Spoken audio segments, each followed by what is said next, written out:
Alright, good morning guys. It's Wednesday. We are heading down to Tampa, Florida. So we're actually in Sydney, Ohio right now. And we do not have an excavator or a skid steer on us at the moment, because that skid steer turned out to be a mini excavator. And it was about as big as the minis get. The weight was right, but the problem is mini excavators sit a little bit taller, and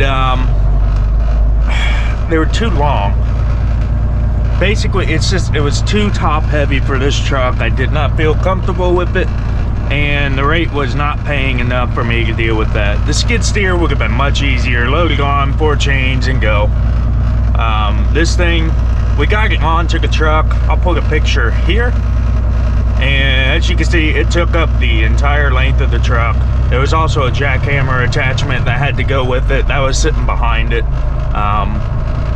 But the boom was gonna overhang the back of the bed by like 2 feet. And I got it on the truck, I aired it up, everything was legal. I had like 17,000 pounds on the rear and like 10,000 pounds on the drop.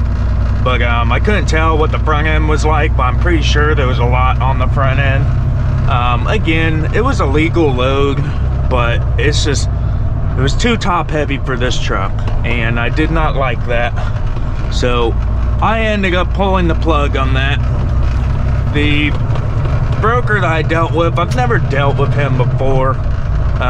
He started accusing the sales guy that made the order that he told him the wrong equipment thing, and said that it was a skid steer. But I was standing right there with the sales guy, and he even pulled up the email he sent to the broker, and it was, it showed that was a mini excavator. That was the size, weight, dimensions, dimensions of like 28 feet long and all that. Yet the broker still put in for a 15-foot skid steer. So whatever, I'm trying to get money out of him because, everything was wrong. I had to cancel the load. But it sounds like he's going to be one of those kinds that's just going to ignore all calls and all emails and just refuse to pay a truck order not used. So, whatever. I'm not too mad about it because that pickup was like 10 miles away from where I delivered in Grand Rapids. So, it's not that big of a deal to me. I sat there for an hour trying to figure out the loading fiasco before I finally canceled it, and then about another half hour before I found the load that I have now. So it's not a huge loss in the day. So anyways, we are getting on to 75 out of Sydney, Ohio, and we are heading down to Tampa, Florida. We have on us a 10 by 8 by 8 military container, and we got a tarp on it. My tarp barely covers it, and but it's on there. It only weighs like 1,700 pounds, so it's nice and light, but the wind is obviously going to be pushing up against me. It might hurt a little bit in fuel economy, but should be fine. So that's the plan right now. So we got a long drive down there. We're looking at 1,000 miles from here. We should get there mid to late day Thursday. I can roll into the Army base in Tampa by 3 o'clock. If I'm there before 3, I could still get loaded. And that's gonna be the goal because, well, I wanna use, and yeah, the engine fan's still doing its thing.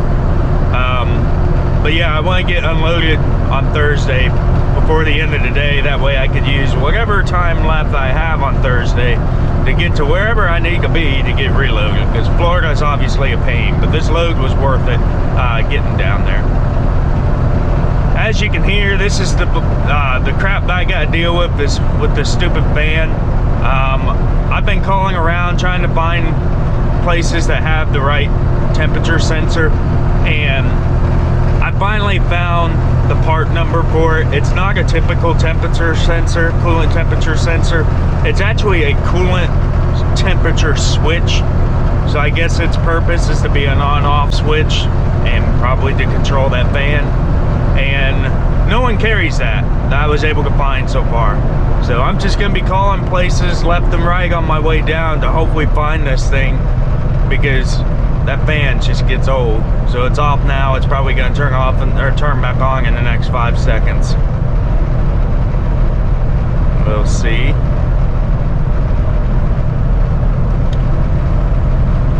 It's windy today.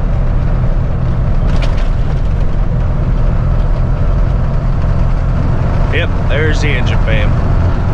As you can see down there, I'm nowhere near the hot. So that's gonna be my music all the way down there. Fun stuff. Anyways, I'm gonna continue eating my breakfast burrito, and I'll talk to you guys later.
Alright, welcome to Macon, Georgia.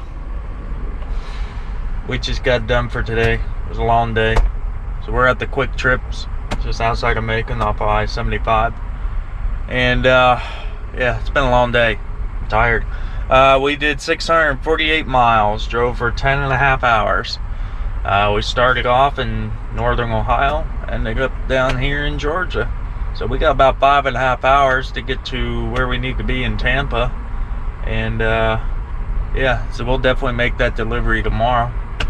And I dealt with that engine fan all day today. All day. And I'm pretty sure I'm gonna hear it in my sleep. I got a headache. But I called around trying to find that part, and none of the dealerships carry it, both Peterbilt and Kenworth.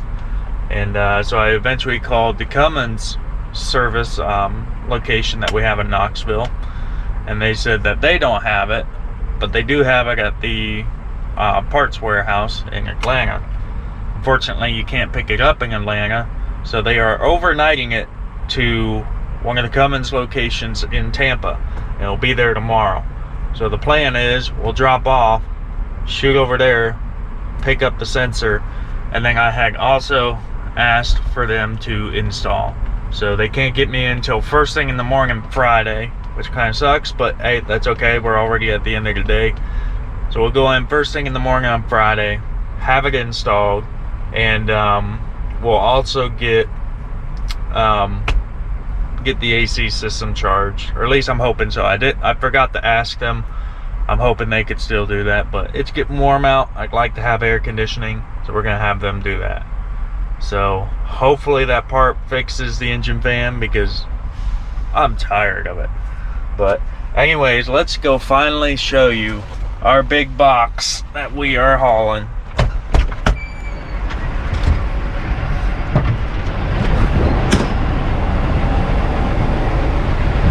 So there should be 10 long, 8 tall, 8 wide. It's just a big, it's kind of like a shipping container, but it's not. I'm guessing it sits around the base for storage, would be my guess. It's got fork pockets on all 4 sides, but that's what it is. The tarp barely covers it. As you can tell, there's a little bit of a gap right there. Obviously down here, I just don't have any creative way to get the bungee cords to hold the tarp back down, but they're not too worried about that. This strap here isn't doing much. You can see it's pretty loose, but that's because the doors come down right there, and it's mostly just to hold the tarp to keep it from flapping around, because it does puff out a little bit, because up to the front here, you probably can't see it well, but that's where the tarp doesn't cover very well. So I had them put all the way up against the front of the truck.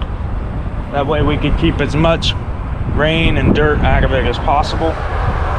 The problem is it does allow a little bit of wind to get in on the inside of the tarp, so that's why it puffs out a little bit, and I've had to do some random bungee cords and whatnot just to keep it from blowing outwards too much, because while driving down the road, the tarp will blow out to about this far, so maybe 4 inches outside of the rub rail or whatever, but it's all good. Again, it's only about 1,700 pounds, so it's pretty lightweight. And yeah, take one more look at it.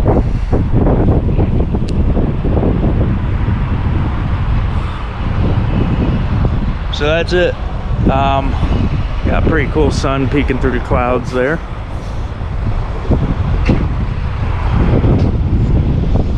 So yeah, this light back here, I still got to fix that. I'm gonna do that tonight probably.